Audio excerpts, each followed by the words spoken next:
Bien, hermanos, les ruego me acompañen en la lectura.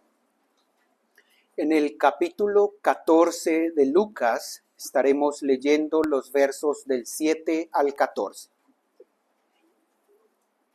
Lucas 14, 7 al 14.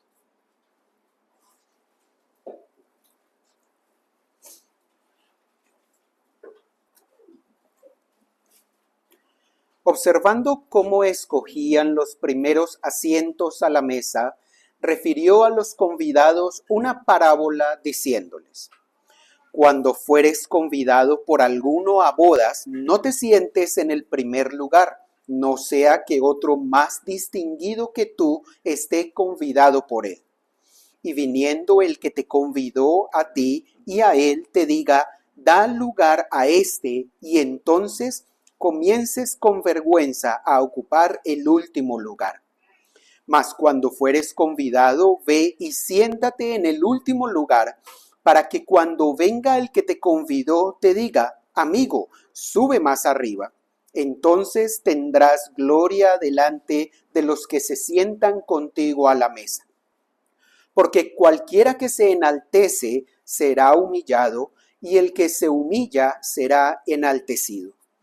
Dijo también al que había convidado: cuando hagas comida o cena, no llames a tus amigos, ni a tus hermanos, ni a tus parientes, ni a tus vecinos ricos, no sea que ellos a su vez te vuelvan a convidar y seas recompensado. Mas cuando hagas banquete, llama a los pobres, los mancos, los cojos y los ciegos, y serás bienaventurado, porque ellos no te pueden recompensar, pero te será recompensado en la resurrección de los justos. Oremos. Padre, delante de ti, Señor, estamos nuevamente rogando, Padre, que nos concedas entender y aplicar tu palabra. Rogamos que, Señor, nos permitas delante de ti aplicar, Señor, esta palabra a nuestro corazón. Y rogamos también que obres, Señor, en medio de nosotros, que nos convenzas de pecado, que traigas salvación, que nos fortalezcas, Señor, y que nos animes a seguir la carrera que tenemos por delante. Rogamos bendigas tanto a quien oye como a quien habla, Señor, para que tanto uno como el otro te demos la gloria, Señor, en este momento. Que tu nombre sea alabado, no el nuestro, Señor, porque tuya es la salvación, porque tuyo, Señor, es todo el honor. Damos gracias y rogamos estas cosas por Cristo Jesús. Amén. Amén. Bien, hermanos y amigos, si recuerdan la vez anterior que comenzamos el capítulo 14, el Señor se encontraba en casa de un principal de los fariseos que le había invitado a cenar, y como notan en el verso 7, no hay ninguna transición ni alguna palabra que nos haga pensar que ha cambiado el episodio. Al contrario, estamos de vuelta en esta misma situación, en este mismo contexto. Entonces, allí recordemos que el Señor está rodeado de fariseos, de intérpretes de la ley. Recordamos que lo observaban y lo acechaban, como dijimos la vez anterior. Ahora, recordemos también que estaba allí el Señor Jesús, y no solo estaba siendo valiente para soportar las acechanzas de estas personas, sino que también nos mostró su misericordia para con el hombre enfermo y nos mostró su sabiduría para callar, dejar sin palabra a aquellos que le acechaban para poner alguna trampa y poderle acusar. Recordemos cómo el corazón del Señor estaba allí. El Señor no solo tuvo un corazón sensible como maestro para mostrarles lo que estaban haciendo mal, sino que también fue misericordioso para con este hombre que sanó. Los fariseos observaban detenidamente al Señor, ellos con mala intención para acusarle. Pero al contrario, el Señor los observaba detenidamente con la intención de hacerles el bien, con la intención de enseñarles y de mostrarles su pecado. La pregunta bajo la que quiero que meditemos en esta mañana, en este texto, es: ¿cómo debe ser el carácter del discípulo de Cristo? ¿Cómo debe ser el carácter del discípulo de Cristo? Veremos que acá Lucas nos da dos respuestas. Una dirigida a los invitados de la fiesta, en la cena, y otra al anfitrión. Por un lado, el discípulo de Cristo debe ser humilde, es decir, tomar el lugar más bajo, y por otro lado, el discípulo de Cristo debe ser generoso. Esto es, no esperar recompensa. Así que entremos en materia y respondamos esta pregunta: ¿cómo debe ser el carácter del discípulo de Cristo? Primero, humilde, es decir, toma el lugar más bajo. Versos del 7 al 11. Noten que en el verso 7, como ya indicamos, él estaba observando a los invitados. Ellos lo observaban a él, pero él también estaba allí, observando con el fin de hacerles el bien. Y se dirige primeramente a ellos. Le refirió a los convidados una parábola. Noten que también dice que ellos escogían los primeros asientos a la mesa. Esto no significa necesariamente que las mesas estuvieran organizadas como de forma rectangular, de adelante hacia atrás, como de pronto se pudiera venir a nuestra mente. Cuando la Escritura dice allí que ellos escogían los primeros asientos, realmente se refiere a que escogían las posiciones de honor según la cultura de ellos. De hecho, cuando vamos a otras versiones de la Biblia, como por ejemplo la Biblia de las Américas, dice justamente eso. Les leo lo que dice el verso 7 y 8 de la Biblia de las Américas al respecto. Dice: y comenzó a referir una parábola a los invitados cuando advirtió cómo escogían los lugares de honor a la mesa, diciéndoles: bueno, cuando seas invitado por algún banquete de bodas, no tomes el lugar de honor. Así que, aunque tenemos acá esto en nuestra traducción, no debemos entender que era como una fila y ellos estaban de primeras, sino que al contrario, cuando investigamos un poco acerca de cómo se desarrollaba esto, los comentaristas afirman que lo típico de esta cultura era que hubiera una o varias mesas en forma de U. Se sentaban en forma de U. Y en la base de la mesa, es decir, en la parte más baja de la U, era el lugar del anfitrión o el lugar más importante o este sitio al que nos referimos como el lugar de honor. Y las demás personas eran asignadas, entonces en la parte más baja, el que, digamos, el anfitrión o la persona más importante, y a sus costados, al lado y lado, se encontraban las personas, digamos, de un menor nivel de importancia, por decirlo de alguna manera. En algunas ocasiones era una sola mesa y todos los invitados estaban alrededor, o en otras ocasiones, dicen los comentaristas, habían varias mesas de estas U's. Entendemos por lo que dice el Señor que escogían los primeros asientos, que es posible que hubieran varias mesas de estas y ellos quisieran coger todos el lugar más honroso, digámoslo así. Ahora, luego de que el Señor observó esto, les refirió una parábola.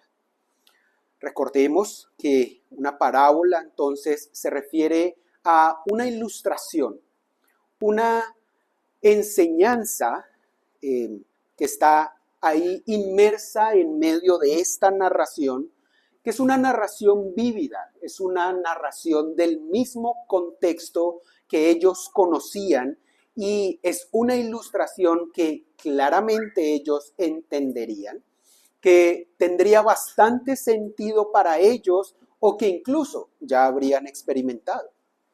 El Señor con su método magistral se acerca a ellos para que puedan ver lo que está pasando en sus corazones, cómo ellos están actuando.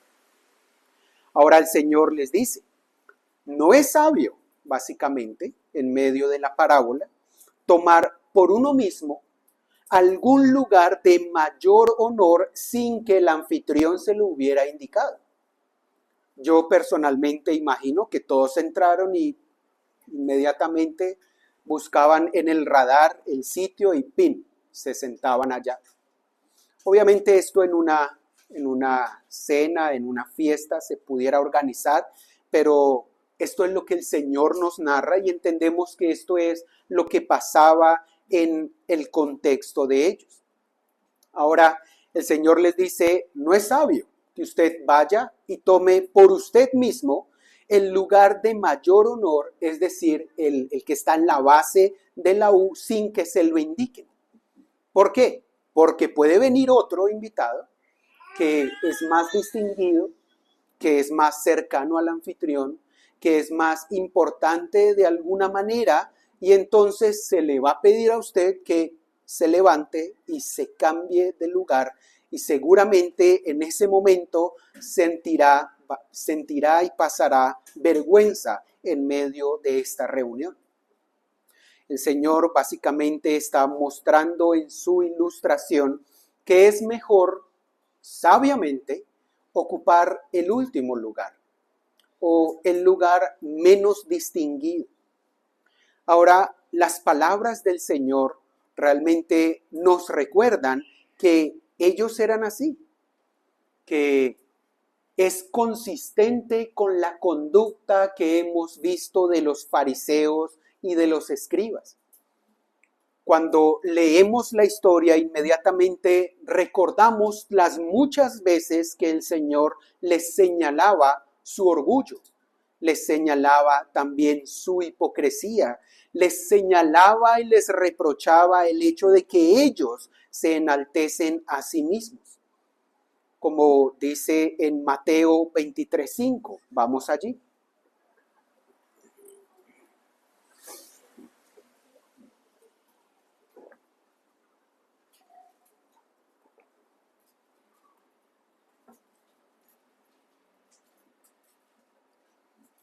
Mateo 23:5.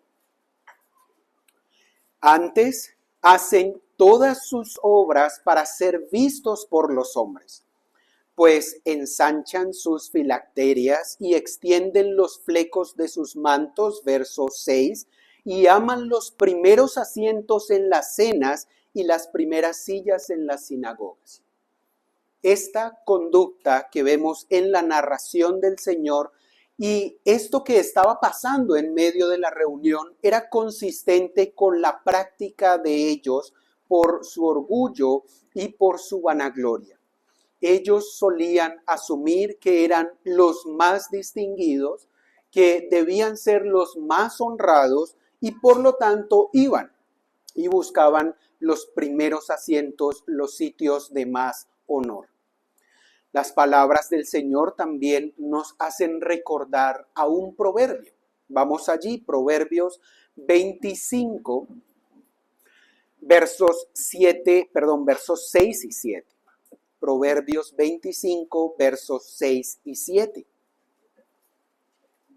Esto es un asunto de sabiduría, que es justamente lo que el Señor les está diciendo. No te alabes delante del rey, ni estés en el lugar de los grandes, porque mejor es que se te diga, sube acá, y no que seas humillado delante del príncipe a quien han mirado tus ojos. Es una palabra que Dios ya les había enseñado por medio de la sabiduría de Salomón. Es insensato coger y sentarse delante del rey o delante de algún principal de los fariseos en el lugar de mayor distinción. Es una insensatez, pero esto era lo que ellos hacían. Se acercaban y tomaban los lugares que a sus propios ojos o según su propio juicio ellos debían tener, pero realmente no estaban teniendo en cuenta la organización o la disposición que tendría el anfitrión para ello. La conclusión de la parábola o de la ilustración es bastante clara, porque cualquiera que se enaltece será humillado, y el que se humilla será enaltecido.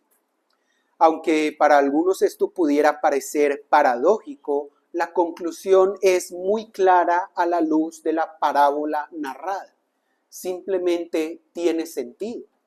Si yo quise considerarme de mayor estatus al sentarme a la cabecera de la mesa, pero ese sitio ya estaba asignado, de pronto no tenía el letrerito de reservado, yo al enaltecerme a mi propio juicio, a mis propios ojos, al considerarme que soy mejor que otros, seré humillado, seré movido a los puestos de menor honor. Pero al contrario, y que esto nos muestra no solo el carácter del Señor, sino la voluntad de Dios mismo, el que se humilla será enaltecido. Esta es la ilustración que trae el Señor.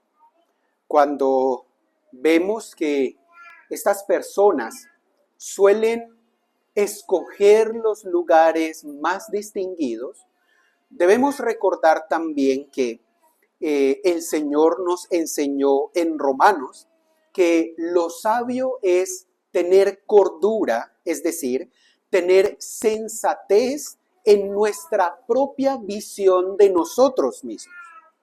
Es decir, lo que es sabio es tener claridad, sensatez, humildad de cuál es nuestra propia posición. En otras palabras, ellos estaban teniendo un concepto más alto de ellos mismos que el que deben tener. Vamos allí a Romanos capítulo 12, verso 3. Romanos 12, 3. Digo pues, por la gracia que me es dada, a cada cual que está entre vosotros, que no tenga más alto concepto de sí que el que debe tener, sino que piense de sí con cordura, conforme a la medida de fe que Dios repartió a cada uno. Recordemos que la Escritura nos enseña por mandatos, principios y ejemplos. Y aquí casi que tenemos los tres. El mandato lo estamos viendo acá en Romanos. No tenga más alto concepto de sí que el que debe tener. No piense que usted es el invitado más distinguido de todos los demás en la fiesta. No piense que usted es el más destacado de todos los hermanos aquí en medio de la iglesia, sino piense de usted con cordura. Pensemos de nosotros con sensatez, con sabiduría, con cordura. El principio, ya lo dijimos, el que se enaltece será humillado y el que se humilla será enaltecido. El ejemplo, lo que estaban haciendo estos fariseos, que obviamente no era lo que se debía hacer y es lo que el Señor está tratando de decirles. Es curioso y hasta uno de los comentaristas dice, ¿en serio estos son maestros de la ley y hay que decirles estos detalles? Pero así debemos realmente analizar nuestra propia condición. Aún en esos asuntos que parecieran ser tan obvios como escoger un lugar de perfil bajo o un lugar adecuado en el momento en que nos sentamos a la mesa, así el Señor tiene que repetirnos muchas veces: no tenga más alto concepto de usted que el que debe tener. Debemos reconocer también, hermanos y amigos, que nos falta mucho más pensar con cordura de nuestra posición, entender y comprender mejor cuál es nuestro estatus real. Dice un pastor las siguientes palabras: ¿conocemos la raíz y el manantial de la humildad? Una sola frase lo describe. La raíz de la humildad es el conocimiento correcto. El conocimiento correcto de usted y obviamente de mí.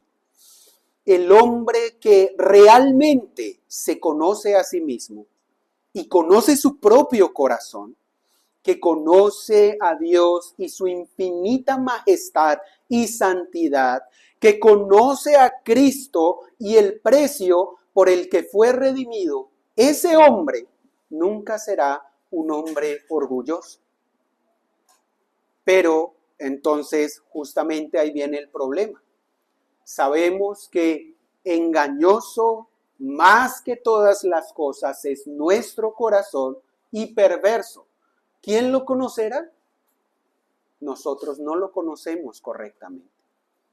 Para poder conocer mejor, de una forma más veraz, más cuerda, nuestra condición, debemos acercarnos a Dios porque Él ciertamente lo conoce.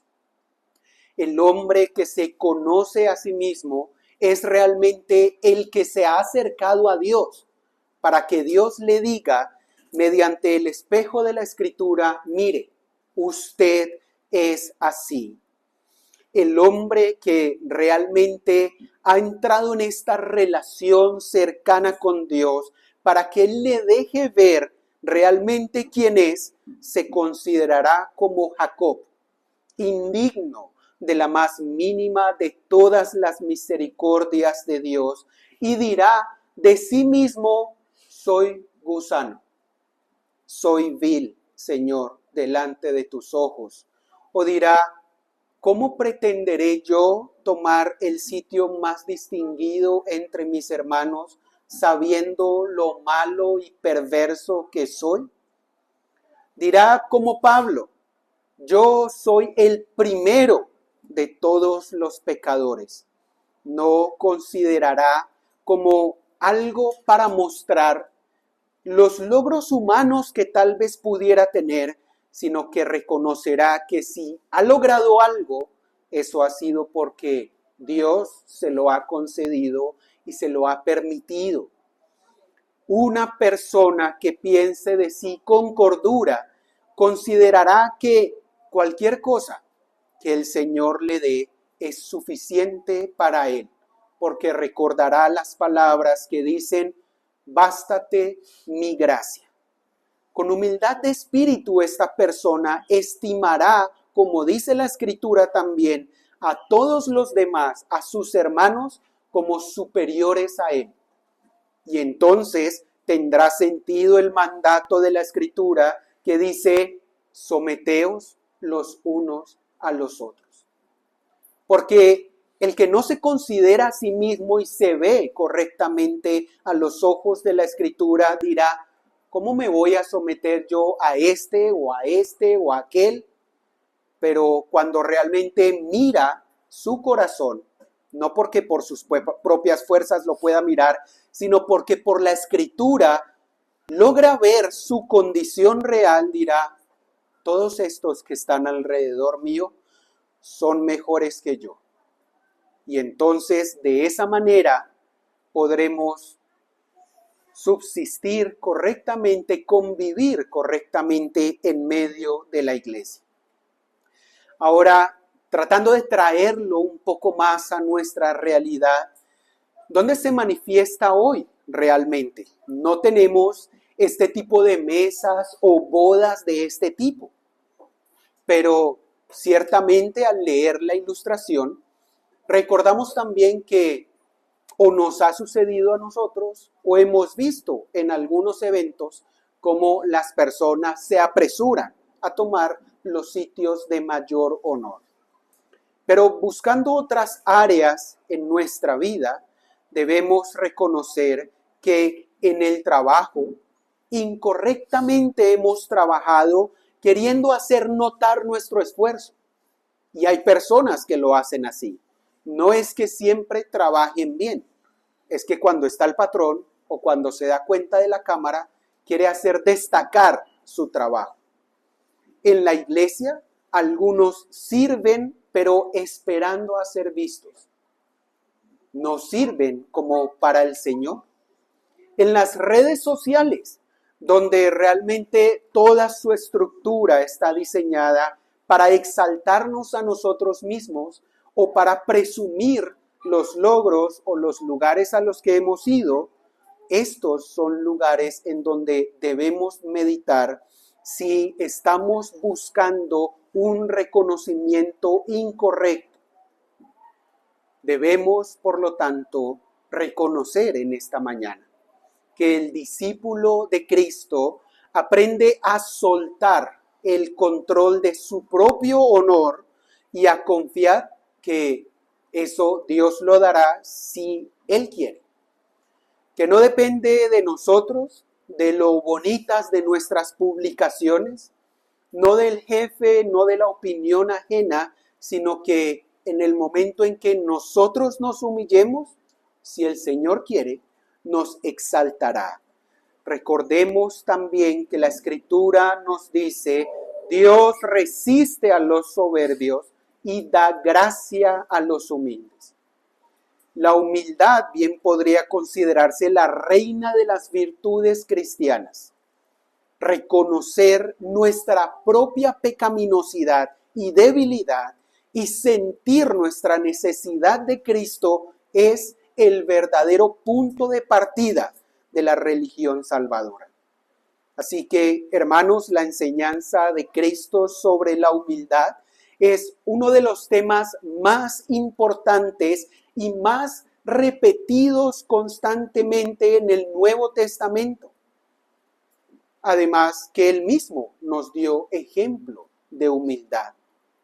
Esto también armoniza hermosamente con la doctrina de la salvación por la sola gracia. ¿Usted se salvó a usted mismo? ¿Yo me salvé a mí mismo? No. Solo cuando nos humillamos y podemos ver que es por gracia, no nos consideraremos mejores que los otros hermanos. Y a los que no han venido a Cristo, podemos decir también en esta mañana, solo al reconocer correctamente su condición delante de Dios, su condición de pecado, allí, al humillarse de esa manera, aceptando lo que es y reconociendo su pecado, podrá clamar, Señor, sálvame. Segundo, el carácter del discípulo de Cristo debe ser generoso. Esto es, que no espera recompensa. Segundo, generoso, no espera recompensa.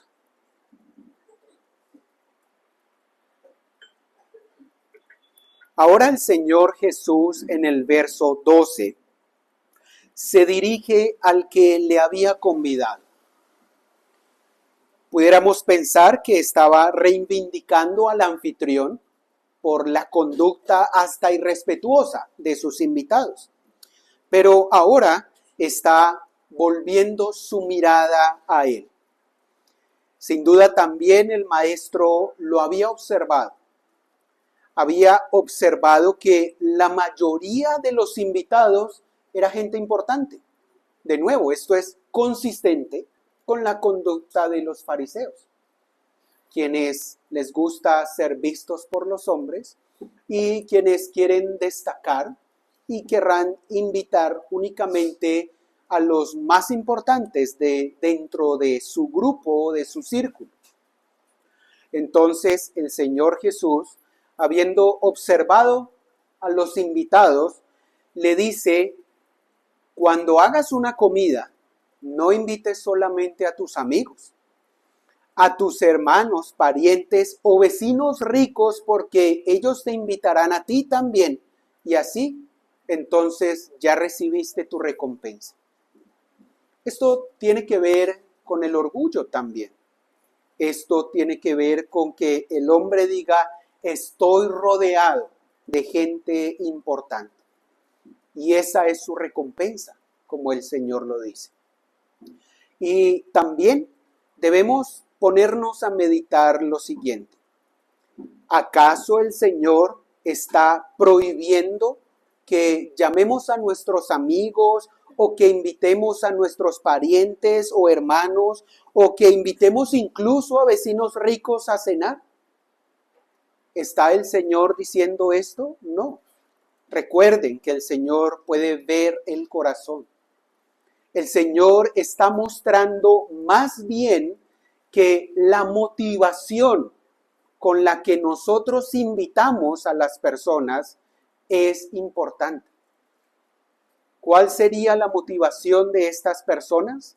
Bueno, de alguna manera esperaban recibir recompensa. Si lo notan, eso es lo que dice, ¿sí? No sea que ellos a su vez te vuelvan a convidar y seas recompensado. O sea, yo lo invito, recuerden que es un contexto de personas muy orgullosas. Yo lo invito a esto y cuando entonces él me invite, ¿qué espero? Que me invite a algo mayor, y entonces es como todo un círculo en su sociedad de motivaciones que están fundadas en el orgullo y que están fundadas en que los demás los vean. Pero el Señor entonces les dice: al contrario, invite a los pobres, a los mancos, a los cojos, a los ciegos, a gente que de ninguna manera tendrá cómo pagarle. ¿Qué es esto? Que solo debemos invitar otra vez entonces a los pobres, a los mancos, a los ciegos o a personas que no sean nuestra familia. No. La meditación es: ¿cuál es la motivación con la que yo invito a las personas que invito? Y el Señor entonces dice: y serás bienaventurado, porque ellos no te pueden recompensar, pero te será recompensado en la resurrección de los justos. Tengamos esto en mente, hermanos. El Señor Jesús no está prohibiendo que tengamos amigos e invitemos amigos y familiares a cenar. Está mostrando que si nuestra motivación incorrecta de recibir alguna recompensa o algo a cambio es la que mueve nuestra generosidad, entonces no es una verdadera generosidad. Entonces estamos invitando de forma hipócrita. Entonces estamos invitando esperando más bien la recompensa, con nuestros ojos puestos en cómo me pagarán esta invitación o cómo me pagarán este favor. El punto aquí no es a quién invitamos, sino por qué lo invitamos. ¿Lo invitamos porque quiero un favor más adelante? ¿Lo invitamos porque es el que me puede recomendar para un trabajo? ¿Lo invitamos buscando algún bien personal que nos devuelva de alguna manera favores, invitaciones, reconocimiento?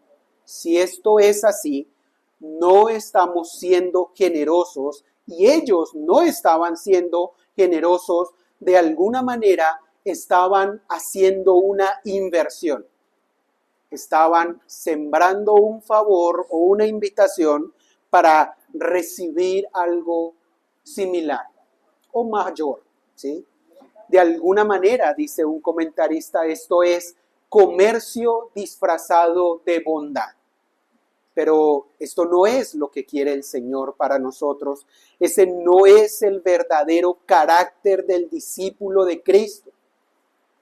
La generosidad verdadera, la de Cristo, es justamente invitar y hacerle el bien a quienes no pueden pagar. Él lo hizo. Él lo hizo con usted y conmigo. Él hizo el bien y tuvo misericordia y pagó una deuda infinita de alguien que no la podía pagar. ¿Por qué? Por su generosidad. Ese es su carácter y eso es lo que debemos imitar.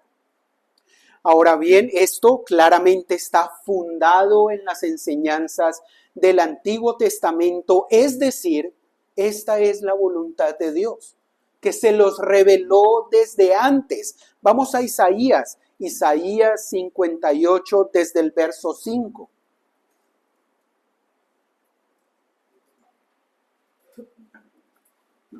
Isaías 58, versos 5 al 8. Es tal el ayuno que yo escogí, que de día aflija el hombre su alma, que incline su cabeza como junco y haga cama de silicio y de ceniza. ¿Llamaréis esto ayuno y día agradable a Jehová? ¿No es más bien el ayuno que yo escogí desatar las ligaduras de impiedad, soltar las cargas de opresión y dejar ir libres a los quebrantados y que rompáis todo yugo? ¿No es que partas tu pan con el hambriento y a los pobres errantes albergues en casa, que cuando veas al desnudo lo cubras y no te escondas de tu hermano? Entonces nacerá tu luz como el alba y tu salvación se dejará ver pronto e irá tu justicia delante de ti y la gloria de Jehová será tu retaguardia. Recordemos que ellos tomaron todos los ritos, la forma de adoración del Antiguo Testamento y lo hacían de forma vacía, de tal manera que el Señor Jesús también les dijo, misericordia quiero, no sacrificio. Y aquí vemos esto. Nos habla del ayuno. ¿Qué es el ayuno? Que externamente agachen su cabeza como junco, dice ahí. Que externamente solo se echen silicio y ceniza, es decir, que expresen su tristeza como dándose golpes de pecho, pero a la hora de la verdad no hagan nada, no hagan justicia. ¿Es eso lo que quiere el Señor? ¿Solo ritos externos? No. Les dice hagan lo que yo les dije, pero hagan el bien. Partan su pan con el hambriento. Den a los pobres lo que necesiten y alberguen a los que están errantes. ¿Qué es lo que quiere el Señor? Que hagamos el bien, no para salvación. No es eso lo que nos está diciendo. No nos está diciendo, vayan y alimenten a los hambrientos y entonces de esa manera serán salvos. No, nos está diciendo, usted que reconoce que el Señor ha sido generoso con usted de tal manera que ni siquiera puede caber en nuestras cabezas, vaya y sea generoso. Dice el pasaje nuestro en Lucas, verso 14, y serás bienaventurado, porque ellos no te pueden recompensar, pero te será recompensado en la resurrección de los justos. La razón de la bienaventuranza justamente es que se haga con el fin de que no sea recompensado, no buscando una retribución, no buscando que me den esto que yo di más grande, sino con generosidad. Proverbios 19:17 dice, a Jehová presta el que da al pobre, y el bien que ha hecho se lo volverá a pagar. ¿Quiere buscar tributo? ¿Quiere buscar retribución de alguna manera? Eso está mal. Pero cuando usted da al pobre, el Señor le responderá, le retribuirá, le pagará, se lo volverá a pagar Jehová, porque Él es justo, porque Él es misericordioso y generoso. Entonces, al ver este pasaje en Isaías, también recordamos las palabras del Señor cuando habla de su segunda venida. Mateo 25, versos 34 en adelante.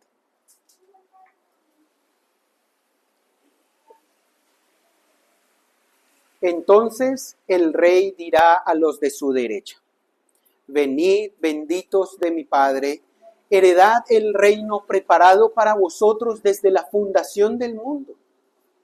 Porque tuve hambre y me disteis de comer, tuve sed y me disteis de beber, fui forastero y me recogisteis, estuve desnudo y me cubristeis, enfermo y me visitasteis, en la cárcel y vinisteis a mí. Entonces los justos le responderán diciendo: Señor, ¿cuándo te vimos hambriento y te sustentamos, o sediento y te dimos a beber? ¿Y cuándo te vimos forastero y te recogimos, o desnudo y te cubrimos? ¿Y cuándo te vimos enfermo o en la cárcel y vinimos a ti? Y respondiendo el rey les dirá: de cierto os digo que en cuanto lo hicisteis a uno de estos mis hermanos más pequeños, a mí lo hicisteis. El Señor quiere que seamos generosos, y la generosidad caracterizará a aquellos que el Señor dirá a su derecha y les dirá: venid, benditos de mi Padre. El Señor mismo enseñó: amad pues a vuestros enemigos y haced el bien y prestad, no esperando de ello nada, y será vuestro galardón grande. Esta es la enseñanza que el Señor trae también ahora al anfitrión. No solo debía invitar a aquellos distinguidos e ilustres fariseos por recibir algún bien, sino que debía invitarlos sin buscar ser recompensado. Y debemos entonces nosotros examinarnos profundamente también a nosotros. ¿Con qué motivación o intención invitamos a nuestra mesa, sea literal o metafóricamente? ¿Es nuestra generosidad dirigida o motivada únicamente por aquello que queremos? ¿Se dirige solo a aquellos quienes pueden abrirnos puertas, devolvernos el favor, hacernos palanca, mejorar nuestra posición? Si es así, pues no estamos haciendo esas invitaciones por generosidad, y nuestro corazón no es de agrado al Señor en ese punto específico. El discípulo de Cristo es llamado a dar donde no hay ningún tipo de devolución, donde no será recompensado ni buscando ser recompensado. Hay personas que dan literalmente diciendo: yo veré a la próxima cuando yo necesito. Hay personas que dan tal vez sin decirlo, pero sí esperando que en la relación se recompense. Pero el Señor nos muestra que seremos bienaventurados cuando damos sin esperar recompensa, cuando nos enfocamos en el pobre, el que definitivamente no tiene de ninguna manera cómo recompensarnos. Así que debemos meditar en nuestro corazón, en cómo somos, en cómo es nuestro carácter y cómo es el carácter de Cristo. Al meditar en esto, nuevamente debemos sentirnos profundamente agradecidos por la generosidad de Cristo, que pagó nuestra deuda infinita, fue generoso infinitamente con nosotros. ¿Cómo somos nosotros generosos con los demás? Debemos hacerlo así. Así que cerrando, ¿cómo debe ser el carácter del discípulo de Cristo? Humilde. porque el discípulo de Cristo no se exalta a sí mismo, sino que confía en que es Dios quien exalta en su tiempo. Y el verdadero discípulo de Cristo debe ser generoso, no dar, esperando alguna recompensa humana, sino confiando en que si es la voluntad de Dios, Él recompensará o en esta vida o en la resurrección. Así que oremos. Padre, damos gracias, Señor, por tu palabra.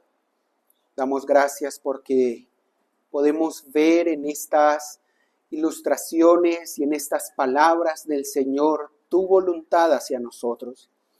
Permite que cada uno de nosotros meditemos en nuestro propio corazón, que podamos ver, Señor, en tu palabra cómo quieres mostrarnos, Señor, nuestro orgullo y nuestro interés.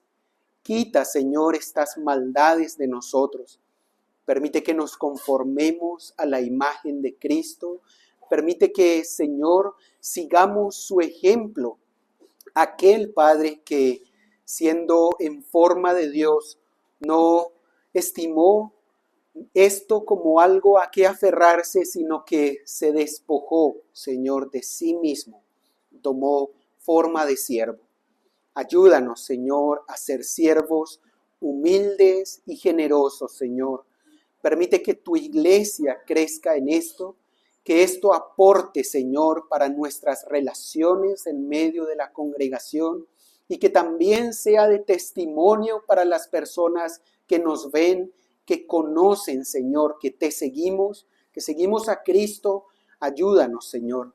Perdona nuestro pecado, Padre, porque reconocemos que hemos sido orgullosos y hemos sido interesados, Señor. Límpianos de nuestra maldad, transfórmanos, Señor, y guíanos a ser cada día más como Cristo. Ayúdanos, Señor, a aferrarnos a Él, a conformarnos a su imagen. Oramos agradecidos por tu palabra, en nombre de Cristo Jesús. Amén. Amén.